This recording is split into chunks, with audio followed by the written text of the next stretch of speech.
Okay, bye. Hello everyone, welcome back to the Adventure Vehiculist YouTube channel. Today I want to talk about the Honda Civic Ute that I made in my first video. First, let's take a look back at the car that I started with.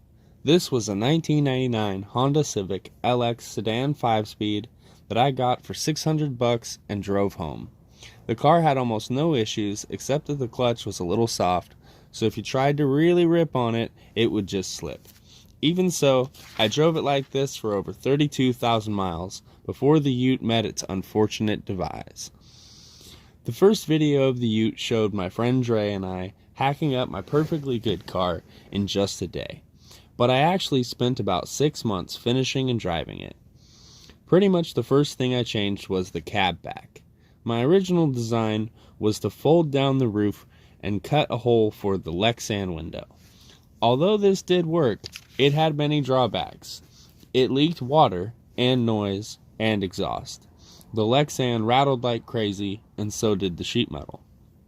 I saw another Ute being done by a YouTuber just after I put all this together. That guy had done a Volvo wagon, and he had used his hatch as a cab back. This was such a great idea that I decided to copy it. I found a Volkswagen hatch laying around for $50 and welded that in.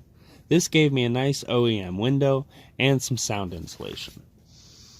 While I owned this car, it truly was my daily. I drove it everywhere I went.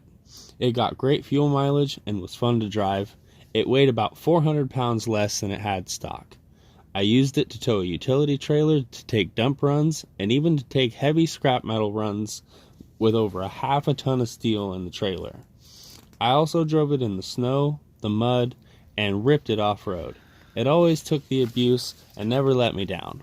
Every day I would drive it about 120 miles a day, up and back down a mountain pass. I knew it would always make it, despite being just a cheap car that I had cut up and done unspeakable things to.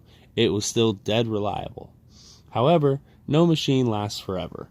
The clutch slip was getting worse, and I had actually bought a replacement clutch for it, but it sadly never made it in. After about 30,000 miles of my ownership, the head gasket also started to leak. I still continued to drive it for a couple thousand more miles, and as long as you kept coolant in it, it didn't overheat. The leak was minor. It would go a couple of days before needing topped off. At this point, I was planning on rebuilding the poor old D-Series. It was going to do a mild rebuild, replace all the gaskets, the clutch, all those sorts of things. I was only days away from teardown when disaster struck. I was driving home one night with snow and fog on the mountain. I came up on a boulder that I didn't see, and it was just too late to miss it. In a split second, I chose to straddle it, and the damage was catastrophic. It sounded like an explosion in the car. The rock hit the lower section of the core support and completely demolished it. It bent the radiator into a diamond shape, and it crushed the oil pan. I couldn't see all of this on the side of the road at night, so I just decided to chance it and drove home anyways. Sure enough, it made it just fine. After that night, I decided that the body repair, plus probably sourcing a new engine, was just not worth it.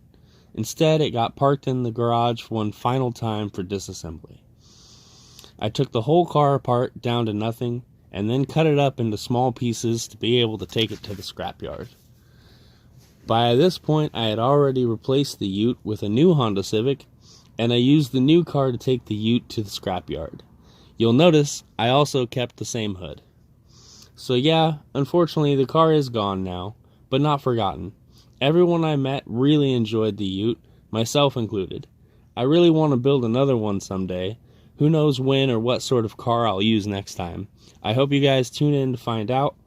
Please remember to share, like, and subscribe. It really helps out the channel if you follow me and keep up with the crazy things that I'm up to. I have lots more adventures planned.